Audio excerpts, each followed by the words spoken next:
This podcast is part of the Shareable Podcast Network. Learn more at shareable.fm. This is Rogue. I'm your host, Jeff Gibbard. Hello, my fellow superhumans. I am Jeff Gibbard, broadcasting to you live from Shareable FM headquarters right here in sunny Philadelphia. And I am pumped to bring you another episode of Rogue, the only podcast where I don't just interview superheroes, I steal from them. Every episode, I bring on a guest who has a real-world superpower, a mindset, a craft, a way of being. And then I get close enough to break apart their unique ability so it can be understood, rebuilt, and stolen. I don't just ask questions. I go line by line through their operating system until it's yours for the taking. Listen to ignite your superhuman spark and leave powerful enough to change the world. Now, let's get to know today's superpowered guest. All right, here we are. Hello. Please introduce yourself Hi. for our amazing listeners and watchers. I'm Monica Bozinov. I work with entrepreneurs who want to do big things and want to do them fast and want to do them with less energy. And so I really love going down a big rabbit hole with people and do amazing things. Cool. I have a phrase stuck in my head from our early meetings, which Mhm. is I show people how to put things in easy mode. And I really like that because easy mode Yes. is something I think we can all agree we would like more of. So Yeah. today, you and I are going to discuss a superpower of yours that you Mhm. have described to me and used the term capacity engineering. So Exactly. that's what we're going to talk about today. I was hoping I know this is like an ongoing process, but if you could describe capacity engineering in a sentence or two, how would you describe it in very plain terms to someone? What does it mean to engineer capacity? It means, where do we have our biggest strengths? And then we subtract all of the stuff that gets in the way. And now you have something that is solid that you can build on instead of it. The imposter syndrome that we struggle so much with, so many of us, it's often because we have projected this image of ourselves, right? And we have been conditioned with all of these beliefs that, like, if it's not hard work, it's not worth it, Mhm. right? I have to be a team player. Like, all of these things that have been taught how to do things that are not really compatible with who we are. And that works, right? It works through childhood. It works through the educational system. It works landing you the first few jobs or starting the business. But then there's a place and a time in your life, right, where it just gets exhausting and you don't understand why. Well, Mhm. it's because you've come so far away from operating on easy mode.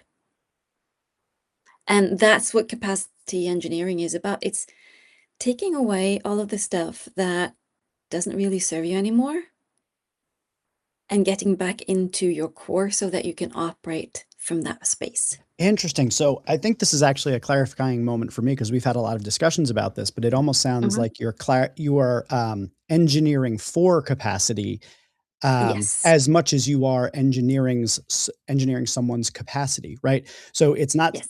necessarily so much about what a person is capable of, or helping them eclipse past some barrier that they're running into, so much as helping them to understand how to stay within those frames of capacity. Can you give an example of what it might look like if you were to help someone with this superpower? You've got this superpower of helping people to strip that stuff Mhm. away, to engineer Mhm. their capacity so that they can go back to operating on easy mode, still getting everything done that they want, having a great life. What does it look like? What does it feel like for someone when you've used this superpower to help them? Everything becomes easier. So much of the struggle, like that feeling of always working uphill, goes away. And it's like, when we identify your tractor beam, you can call things in instead of chasing them. And then you go, oh, I had no idea it could be this easy. And that's what I often hear. It's like, oh, like they relax. Mhm. Mm.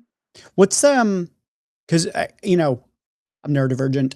I know you are among the company of a lot of neurodivergent folks, and to me, that Mhm. sounds a lot like hitting your points of burnout, feeling like you're smashing into the same barriers over and over and over again.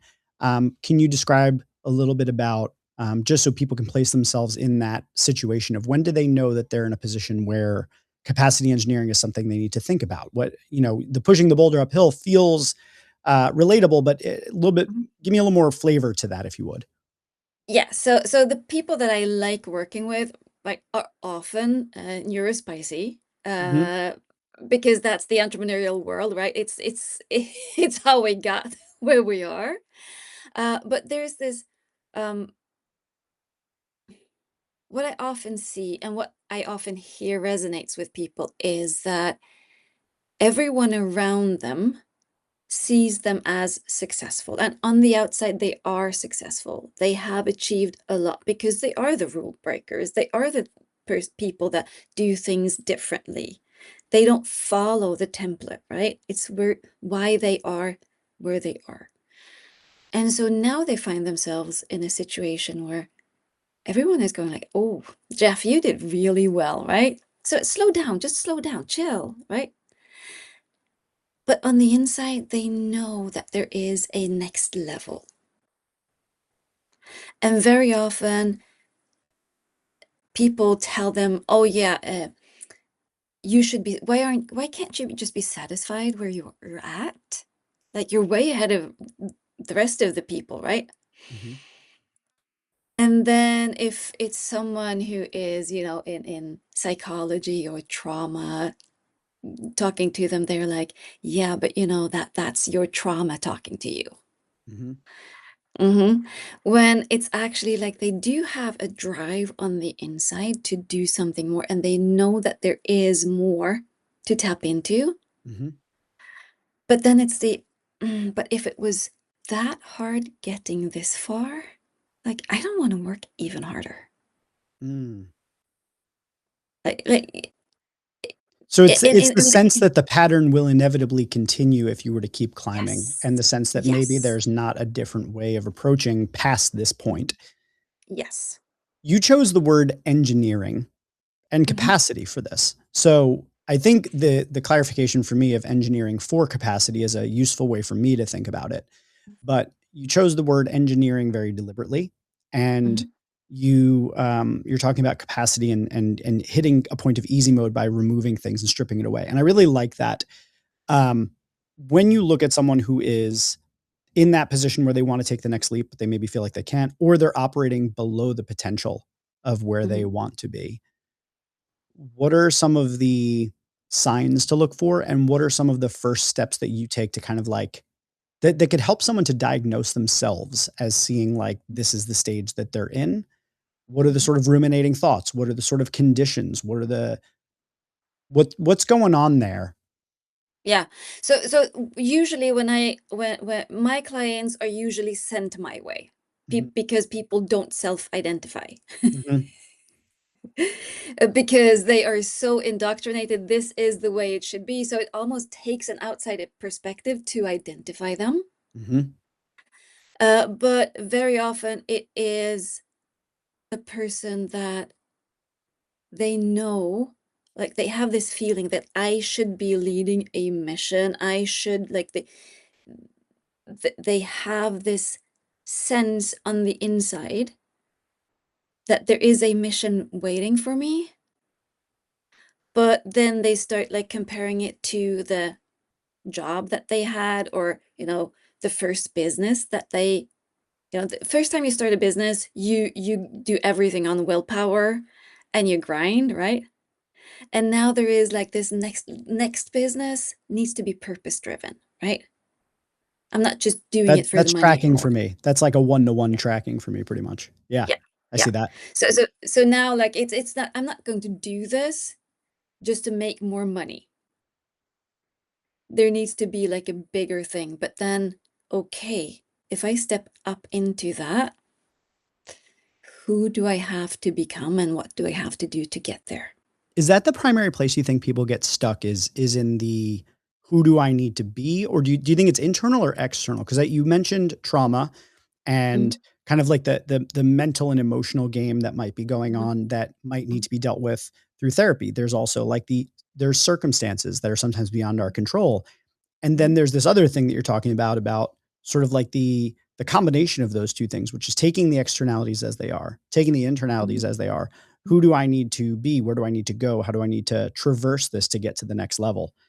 mhm. Is So like the big thing really that is the person getting to the next level thing? I see it as something that's happening on the inside, Mhm. right? There's this innate knowing, and you've never maybe voiced it, right? So when I start talking to these people and because that's one of my superpowers, it is seeing the greatness in that person, right? And then I say, wow, you are so powerful. You could so easily do that. And they're like, but I've never told anyone about this. Because if I start speaking it, and these are people, right? If you have a big energy and a big purpose and a big goal, and you know you can do big things, right? You had a big energy when you were 6, and you were a handful to the people around you, Mhm. and you were probably put in place firmly a number of times. So the system, like the nervous system, learned that, okay, if I step out of line, like if I go too far outside of the norm, there will be a price to pay, right? So there's this conditioning, and I hear this, you know, some people come with, like, they come from a dysfunctional family, but even the people that don't, and they tell me, I don't have trauma, Monica. Like, I had a solid, stable childhood, right? There's still the thing that is we call human domestication, Mhm. which is in our family, this is what we do. Mhm. And you adapt to that as a child. And we call that adaptive behavior, right? Because it works as you're growing up. But then when you're like 20, 30, at some point, right? When you have two parallel lines and one is starts like changing and drifting, Yeah, like the and then in the 1% thing. yes, Yeah. right? So like 4 decades in, trying to fit into the template is now becoming painful, right? So like you, for instance, as a speaker, there's a reason why you feel called to speak. You have power of word, right? That means potentially you can be a thought leader. But to become a thought leader, because I hear this all the time, people that are like have power of word and they go, I'm a thought leader. And I'm like, yeah, you're not really leading anyone with your thinking right now, right? Yep. But potentially if you got the knowledge, got the experience, like found the thing that you are passionate about, that mission, that message that someone needs to hear, you can become a thought leader. But I heard somewhere someone said you're not a thought leader until someone criticizes you every day. Mm. Most people that call themselves thought leaders, they're not there, right? Yeah. And internally we know, like if we have that power of word, we know that, okay, I will be criticized. So it's finding that courage to stepping up into that and becoming that, right? And now you're becoming who you really are, right? The biggest myth that we are told as children, oh, can become anything you want to be. No, you can't, right? Because you cannot become something you don't have. Like you don't have the tractor beam for that. Mhm. But if you know, like if you can figure out who you are, you can become everything you are. And that's a different journey, right? Than trying to become something that you aspire to because your uncle that you loved was really good at that and you thought he was so amazing. So when you look at the reasons why people don't figure this sort of thing out for themselves, why they Mhm, even come to this point, you've listed off a few I want to call out. Like there's sort of mhm, the social structures of yeah, growing up, there's education, there's our jobs, there's our families, and there's sort of the narratives we inherit. So that's one yeah, big area there. And then there's the there's the narrative we develop about within that we have about ourselves, what we are capable of doing, or of the stories we remember of the times we tried and it worked out one way or another, that become a pattern that we think we have to live into.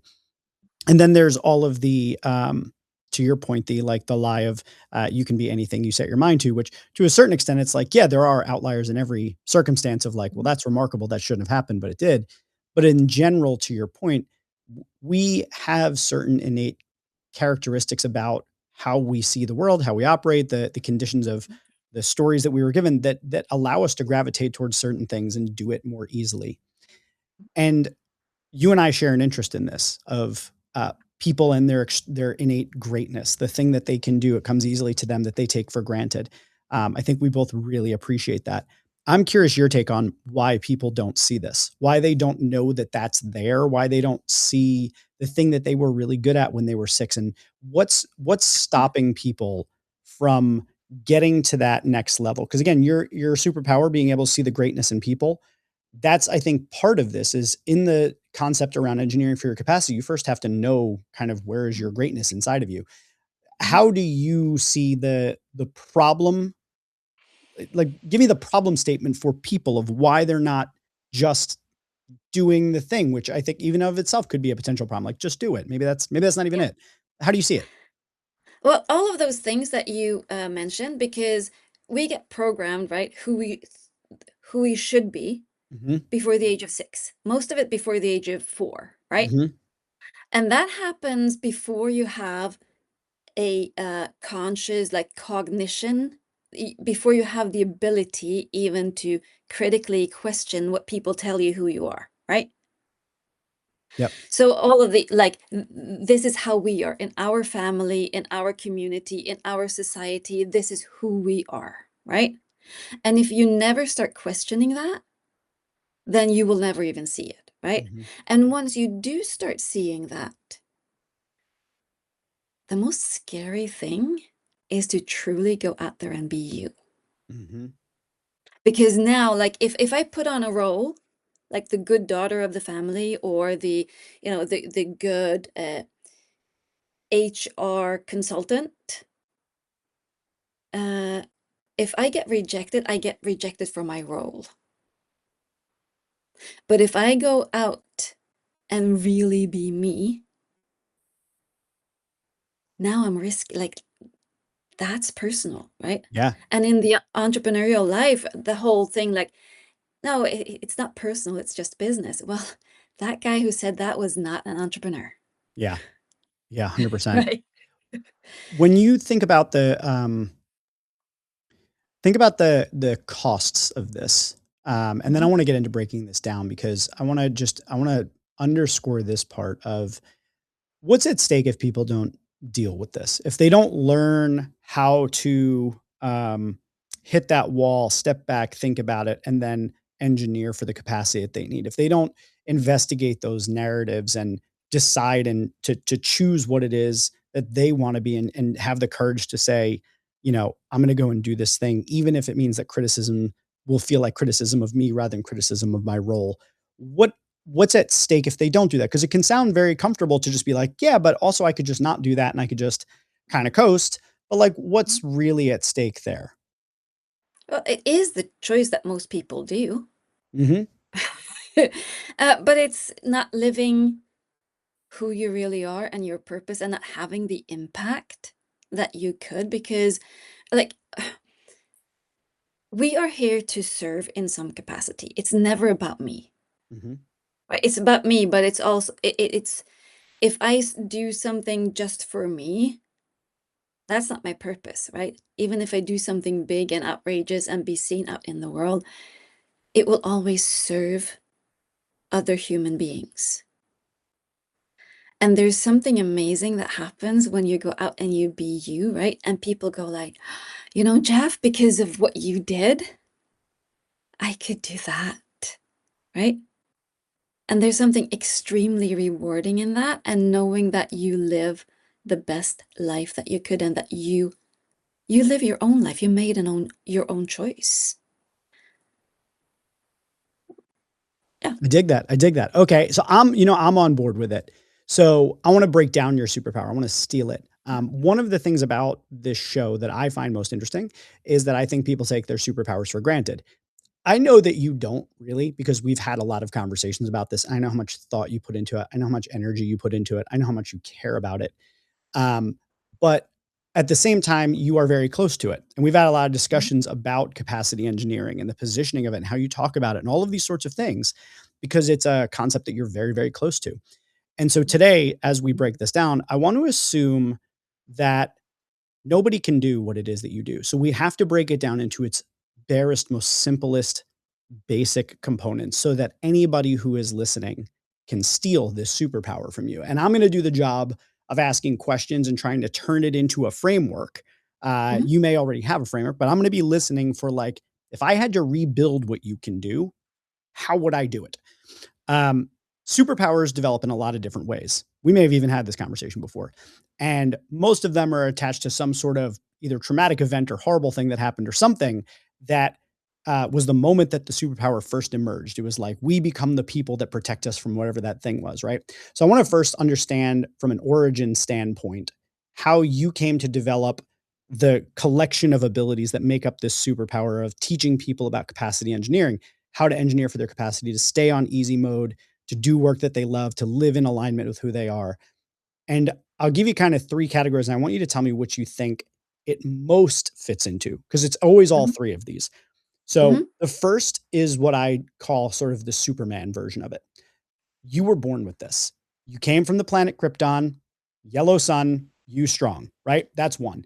Two, something happened to you. You got bitten by a radioactive spider. One day you could stick to walls and you had this spider sense. Something Mhm. happened, happy accident, changed the way you saw things. And then there's the Batmans, right? Batman trains to be the world's greatest detective. He puts in the work to make sure that he is skilled and on point with every single part of his work.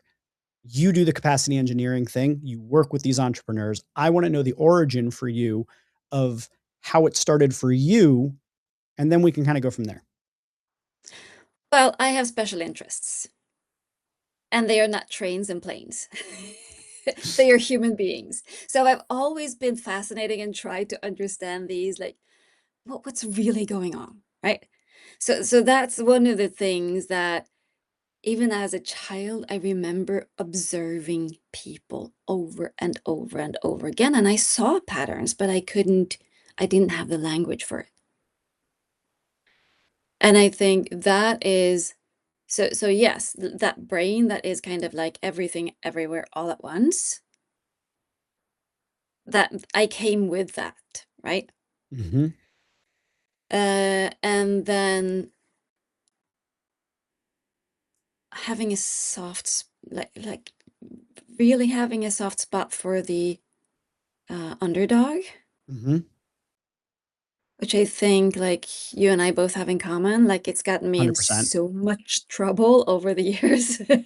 So would you say though between those two, right? The interest in people, the special interest in people, because I have my own answer to the same point. Would you say that's more of the like, well, you were just born with it, or things happened to you that caused you to start doing that?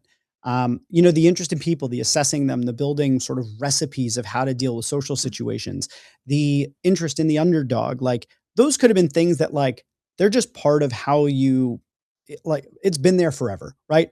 Mhm. Or there could be this sort of core thing that happened and you were like, "You know what?" I was just watching this video on Ted Lasso, recently and late in the I think the 3rd season or something like that, he talks about, how, his father committed suicide and he's in his therapist's office and he says, "I'm never gonna let somebody get by me again without realizing that they were hurting." And it, like, puts his whole way of Yeah. being in context that, like, Mhm. he never wants to let somebody who's hurting go by and not feel seen or feel alone or things like that.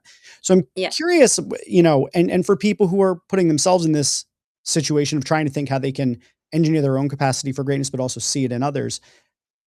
Do you think this is the sort of thing where you have to kind of have it all along, or that like you can just see things through a different lens, and then that maybe thinking back to your own origin of it? Yeah, so of course I had to navigate really complex like human beings that I had to be able to anticipate reactions. Hmm. So it started evolving at a really young age. So that's like another layer. Mm-hmm. And then when I started realizing like, oh, there actually is, or there are patterns to this, then I started going down the rabbit hole of what are the patterns? And so, because I heard this great quote the other day, patterns don't lie. Mm-hmm. But however, right, the question is, what is the pattern you're seeing? Mm-hmm. Because at a basic level, the pattern you're seeing could just be your own triggers, right? Mm-hmm. So you have to layer the patterns and see, do they relate to each other? Mm-hmm. And now when you get like a 3D picture, now I can be like, okay, I think there actually is a pattern here, right? Yeah. Let's scale that back and break it down more, because if you're someone who naturally thinks in systems and patterns, it can be very easy to just take for granted how to see patterns, or to even that example of like seeing it in 3D, right?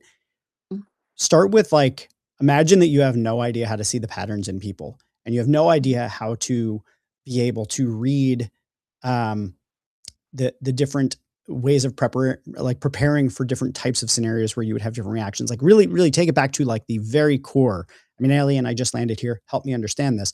What do I need to learn? How do I go about starting this? What are things that you think maybe I think that I need to know, but I really don't? Like, what's the process of beginning to understand how this works, of breaking down people to understand this element of the greatness that's inside of them?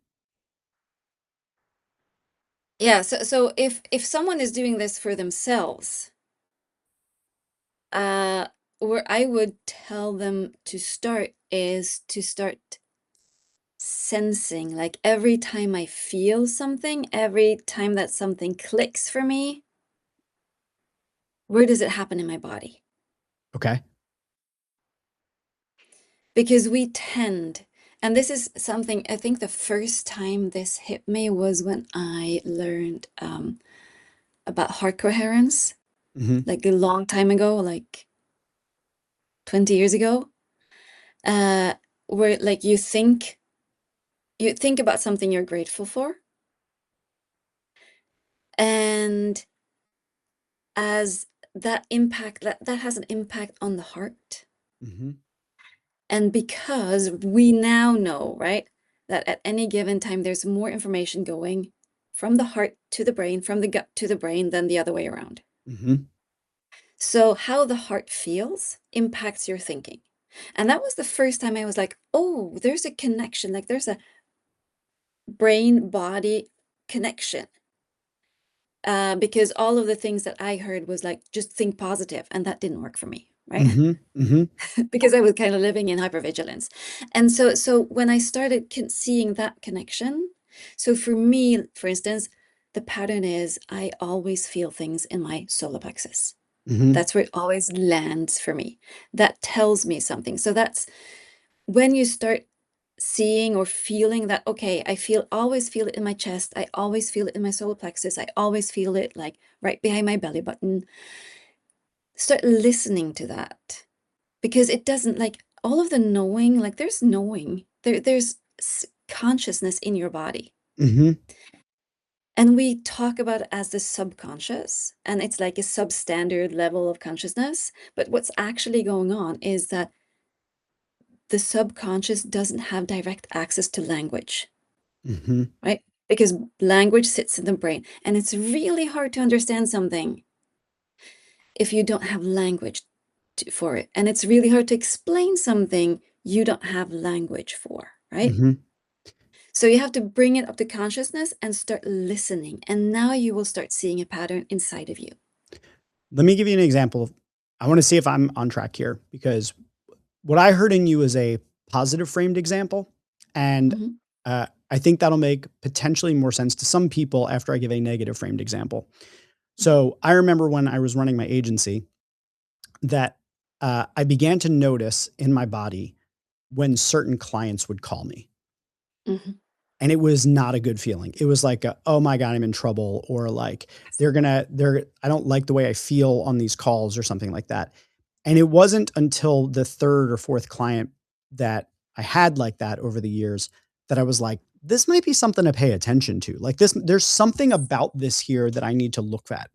And Yeah. so that became the pattern that Mhm. I looked at and I said, well, what's consistent about these different scenarios? What's a thing that and when we talk, this is directly related to like, do you want to get back to working on easy mode? One of the easiest ways to not work on easy mode is to stay in the hard mode of continually working with people that make your heart feel a certain kind of way when the call comes in, right? You see their name pop up and you're like, oof, that's not right.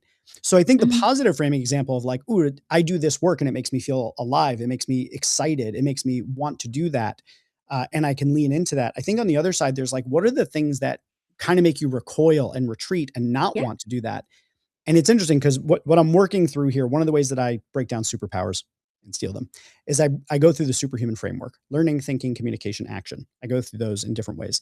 And what's interesting is what you're talking about learning here is a sensorial learning from your body. This isn't book Mhm. reading. This isn't Mhm. studying others necessarily to Mhm. like learn their pattern. It's really inward focused on how do I feel about different things that are happening or different thoughts that I've had and Mhm. what does that mean?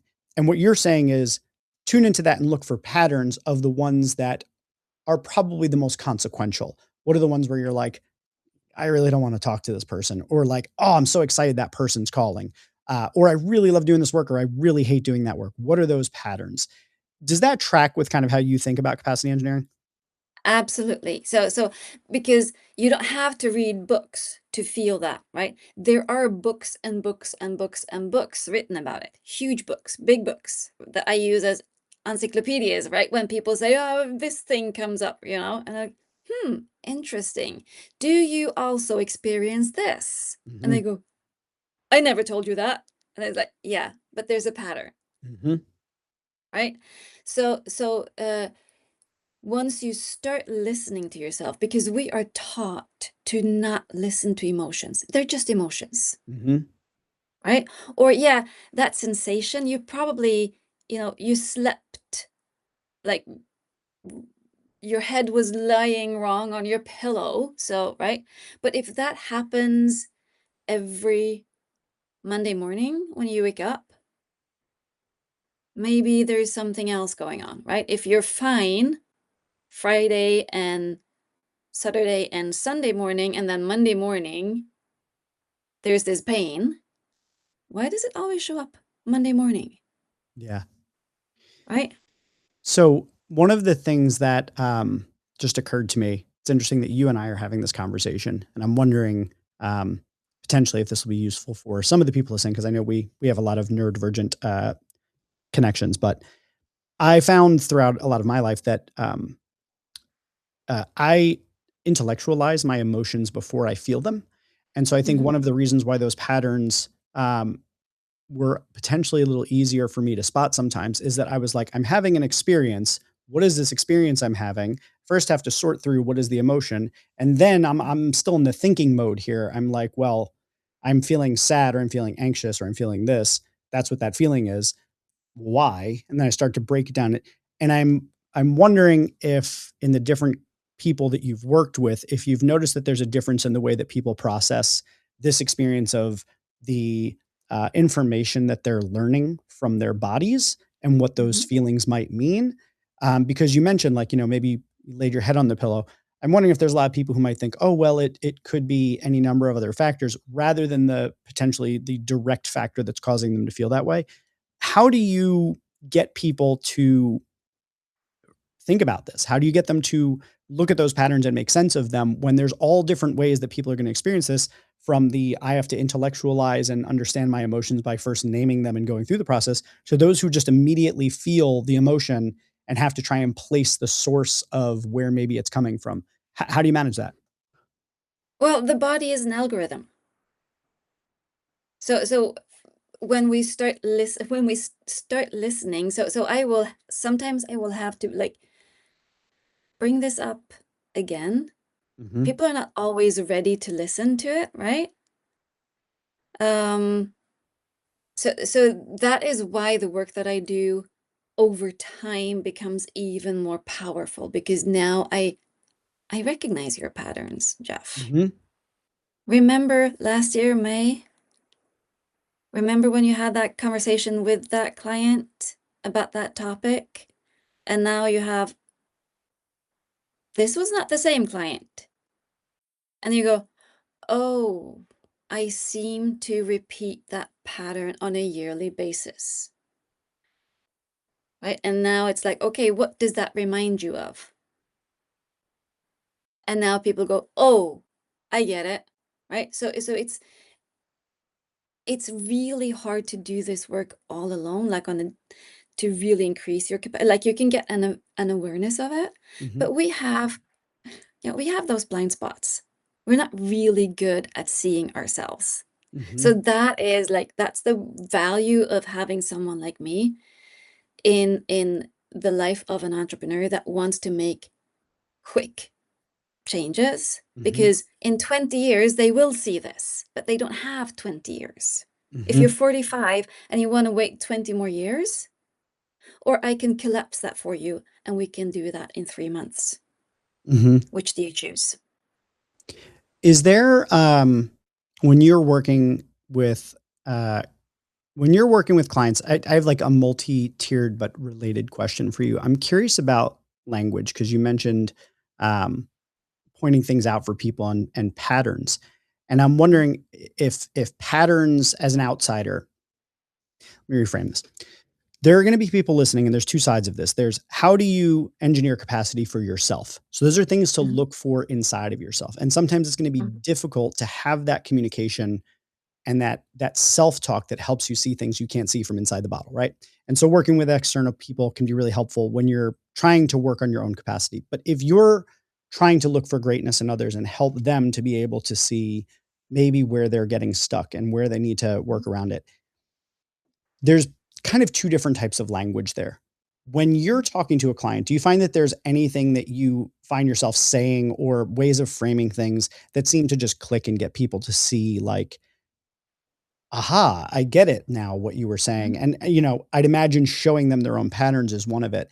And then on the flip side, when you're looking internally at your own capacity, because you've done this work for yourself, how do you keep yourself honest and how do you make strides if you don't have that external person to reflect back to you? How can you still make progress in your own self-talk and your own thinking of things to make progress? And how do you do it with people externally? What's the thing you found that really clicks? Yeah, so I have had loads and loads and loads and loads of help with this. Mm-hmm. And I have people still today in my life that I trust, that I know they will point out certain things, because there will be patterns that will, like, by default, they will kind of repeat. Mm-hmm. And I go, like, oh, like I have my wing woman that I, confide in. I was like, oh, this will happen. And she goes, Monica?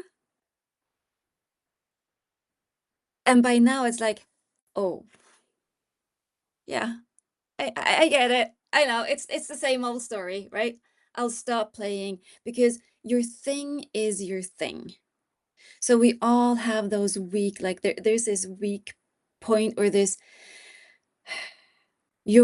every nervous system has its own wiring, right? Mm-hmm. And we tend to go back to that default, especially when we're under pressure. And this is why I talk so much about building for load. Mm-hmm. Meaning when you increase the load, when you expand your business, when you take on more employees, right? Now, scrutiny will increase, visibility will increase, right? The circle you have, like the time you have to reset, the window gets shorter.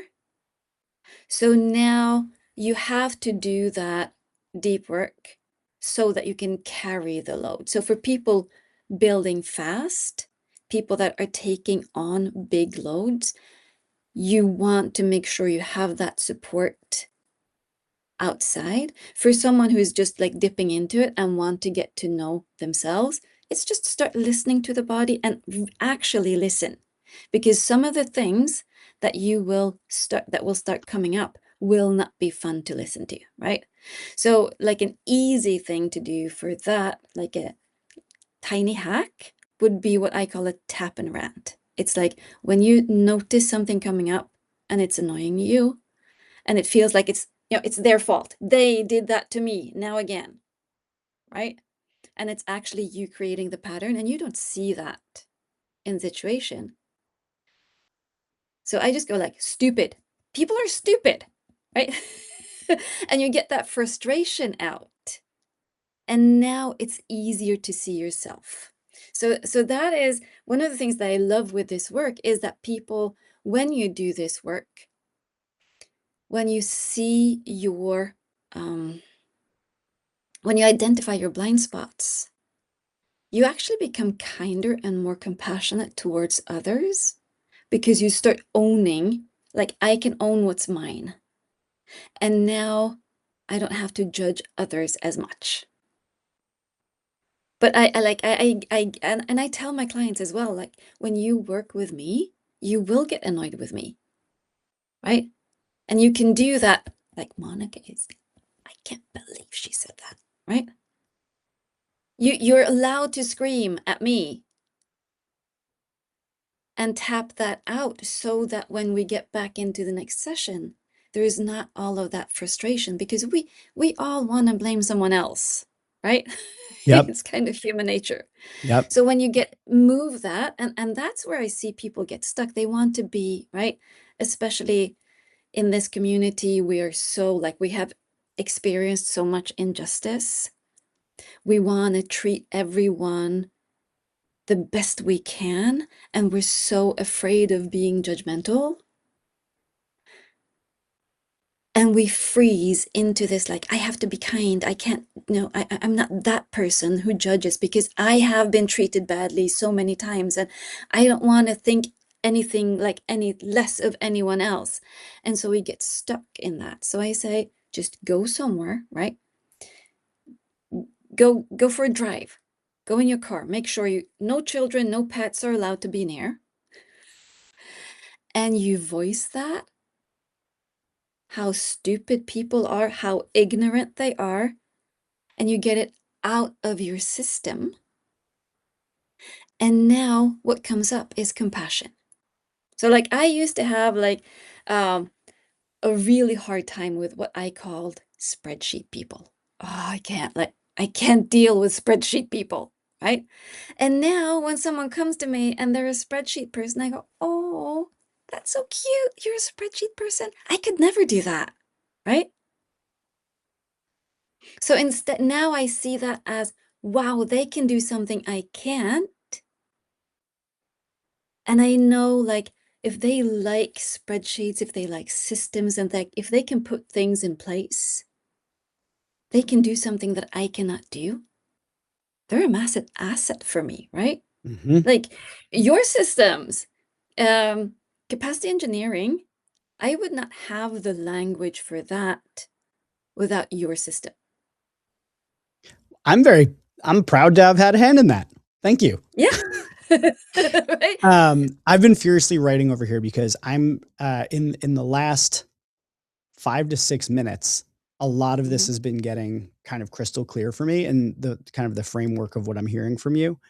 I want to ask you one more question before I share with you what I heard as sort of the framework, the process of breaking down your superpower into both a tool you can use internally for yourself to engineer your own capacity, and then also how you can utilize it in how you interface with others to help them expand their own capacity, by way of seeing the greatness in them and helping them see things more clearly. The last question I want to ask you is about what can we do, right? Like, what's the thing with which to be done next? The very first thing, the very next thing. Someone wants to take action for expanding their own capacity. We've got already the learning bit, the listening to your body, the looking for patterns in it. Obviously, there's the option of, go find yourself a coach, someone like yourself who can help give them a third party point of view, their therapist, etc. That's another way. And then in looking at the members on their team, let's say they're a manager or a leader, maybe that's even the best place to start. What would you recommend as sort of like, what's the first thing to do as someone who maybe manages or works with others, as a way of helping those on your team to step into more of their own greatness and play on easy mode? How do we do that? What most people do is we do not value our own, what you and I like to call superpowers, Hmm. right? So most people need to hear about their superpowers. Like they need, like, you are really good at this, right? Put your focus here because that's what you do really well. And that's the whole thing, right? We oh, what's the wording for that? We do not value what comes easy to us, Yep. right? Because it's easy, because here's the conditioning. If it's not hard, it's not worth it. Hmm. So we are taught in the system, as we like, from parents, from teachers, from bosses, you have to do what's hard, right? Do hard things. Hmm. And so we fall into that trap of thinking the things that I do that are easy are not valuable. When very often, and I'm not devaluing the do hard things, right? Hmm. In your 20s, do hard things. In your 30s, do hard things, right? But at some point, tap into the things that are really easy for you, especially as an entrepreneur, because that is your tractor beam, right? What you can do with your systems, I could never do, but I find so much value in them, right? I go like, this is magic what he does. And that is for like managers, if you're leading a team, when that person is at their best, what is it that they do? And give them more of that. Instead of, like, for me as an employee, it was, I was self-medicating with chocolate, trying to fill in these spreadsheets because that was a part of my role. And I asked for help, like, and the answer was always, yeah, take a class, get better at spreadsheets. And I would take a class and I would like, okay, now I know it. And then it would go like 1 week and it was gone, Yeah. gone, because it's not how my brain works, right? But give me a disaster. Like, give me something that is just burnt down. Because, I was in construction and real estate development. Give me something that is burnt down to the ground, and there are journalists, and there's police, and there is the fire department, and there's a whole like organization, and nothing is working. And I will fix the chaos. But then I came back to the office, and now there was a spreadsheet, and I would just like break down, right? And I would even ask my bosses, like, this is what I'm really good at. Can I do more of that instead of this? No, but this is what your role looks like. And I would be exhausted doing things that anyone with like a little bit of knowledge in administrative work could do, and not being able to do the things that I was really good at. And I was exhausting, right? So if you have people on your, and I think this is where we're coming now, also with a lot of I see this in the neurospicy world, right? That if you give someone who is autistic or ADHD or dyslexic, right? You give them something they're really good at, they can do so much more than the average person. Yeah. But I think it goes for everyone. But Yeah, I agree with it's this. That like I mean, it just makes sense. You put people in the swim lane of what they're really good at, they're going to be better at it. I mean, it just makes yes, perfect sense. yes. I want to break down what I heard because I heard a lot of Mhm. different things here, and one of the things I really love about speaking with people like you and taking apart people's superpowers is when I start to see patterns that connect with other superpowers, and when I see patterns that connect with other um, ways of thinking and ideas. One of the big things that you covered in here about, just talking about strengths and weaknesses, and this is your role versus this is what you're actually good at, is it aligns so nicely with the work that I do with the user guide workshops, where we come into companies and we build instruction manuals basically for each person. They get to build their own instruction manual of what it is to work with them. Here are my troubleshooting I had instructions. I had no idea you do that. That's Oh yeah, amazing. yeah. I have to give you access. There's a course in the Superhero Institute about it. I'll give you access to it so you can peek at it. But I'm actually building Yeah. a whole AI enabled version of it as well that comes after the workshop, so you can actually everyone gets to load their user guides into it, and then you can say like, "Hey, I have a meeting coming up with Monica. I'm a little uncomfortable to talk with her about this because it's about a spreadsheet. How should I approach this meeting?" And it will give back some feedback instructions based on the Mm, instructions that. Anyway, but so there's that part. The second thing, and I'm going to get to my what I heard as a framework of what how to steal your superpower in a moment. But when it comes to speaking, you gave the example of your, I think you called her your wing woman, but mhm. how you have the ability and your clients that they can say what they need to say out loud, is that that's speaking Yes. about an environment that includes three very critical factors that come directly out of my book, The Lovable Leader: care, trust, and safety. That you have to be in the company of someone that there is mutual care, or else you can't feel that there's trust there, and you can't feel safe enough to talk about the things you need to talk about, because that's the only way you're going to be able to potentially process some really heavy stuff. And so I really love seeing some of these patterns emerge across different things that Mhm. are they have their own discipline and their own stuff. But so anyway, coming back to this, I want to start at the top, which is what I think is potentially the underlying uh, what's the right word for this? It's sort of like the keystone in this whole process. You are when capacity engineering for capacity is a problem that it is solving for the problem of clarity.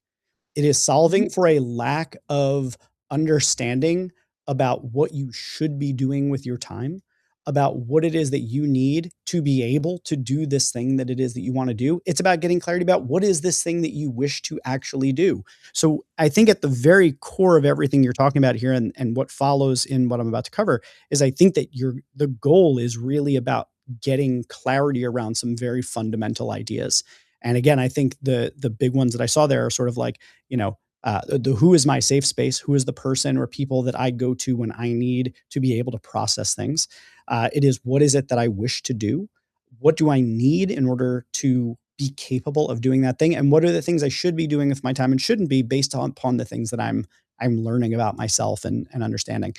When it comes to um, the process, I think the first thing it's such an interesting take, and I hadn't ever thought of this, but it's learning from the body. It is not learning necessarily from a book or from an apprenticeship or podcasts, but it's instead literally just looking in and listening and learning from the teachings that your body has for you.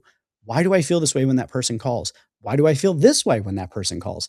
Why do I Mhm. feel this way about this type of work? And why do I feel that way about that type of work? Those are signals that we can learn from. And that leads me to what I think is a principle that I just really love and try to apply in everything. But that's unload and externalize things. Don't keep it bottled up because you can't see the patterns when they're in there. And that's the point of having that external person. And it's the Mhm. point when you're doing it for yourself of putting it on some sort of in something that you can look at it, see it, because what you're looking for are the patterns. And you're looking for not just the patterns of maybe your own biases, but you're looking for patterns upon patterns upon patterns that in and of themselves kind of create the overarching meta pattern that becomes really solid information for you to understand what is probably true because it keeps showing up again and again and again. And so the externalizing and unloading by understanding what's going on in your body, the things that you're thinking, even the negative emotions, you just have to get out so you don't bottle them up, gives you the opportunity to really think about those things and get some clarity around, if that's the pattern, what then, right? What comes next? I think one of the big questions that uh, we both agree on, and I loved hearing you bring this up, is what comes easily to you and what's really hard. So thinking and really ruminating on that, because I've noticed when you ask people that, a lot of times they don't even know. They don't even know where to Mhm. start when they say what comes easily, because I think, again, to your point, we take for granted the things that come easily to us, and the things that are hard for us, we think we should be better at. And it's a difficult Yeah, thing to get that clarity. and it was never rewarded, Yeah, because it came easily, right? right? Oh, you can Yeah, just do that yeah, thing. Oh, well, it's expected then, right? yeah. It was, And and people tell you, oh, it's so easy for you, yeah, right? You use your superpower, and you're really good at it, and everyone is like dazzled with wow, and then they go, yeah, it's so easy for you. yeah, Right? I hear But it all the time. when yes, I Hear it all the know. time. I get it. Yeah. Um, And we heard that all our lives. So you don't value it because no one ever say, "Oh, you should tap into that, Jeff, because mhm. that's really amazing." They say, "Hey, have you ever thought about like that thing when you did the thing, that thing besides that that you didn't even pay attention to? You should work really hard on that." Yeah. Yeah. Story of our Right? lives, right? Like, yeah, Yes. it's And always about people pointing out the will even, weakness. yes, and they will even ask you, right? I know so many times I have given the wrong answer when I do something really well and impress people, especially in corporate, right? In a job situation, a boss, a manager will ask you, how long did it take you to create that presentation to solve that problem, right? That meeting, how long did it take you?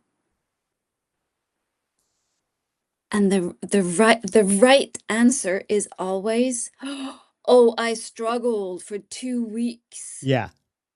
right? Well, the tough part is that if it's something that you were supposed to do better and it took you a really long time, then you're in trouble. If it's something that should have been really difficult and it went too quickly and you did it really easily, then you should have taken more time on it. It should have been harder. There's no real like truly right answer, but there's like the political right answer to it.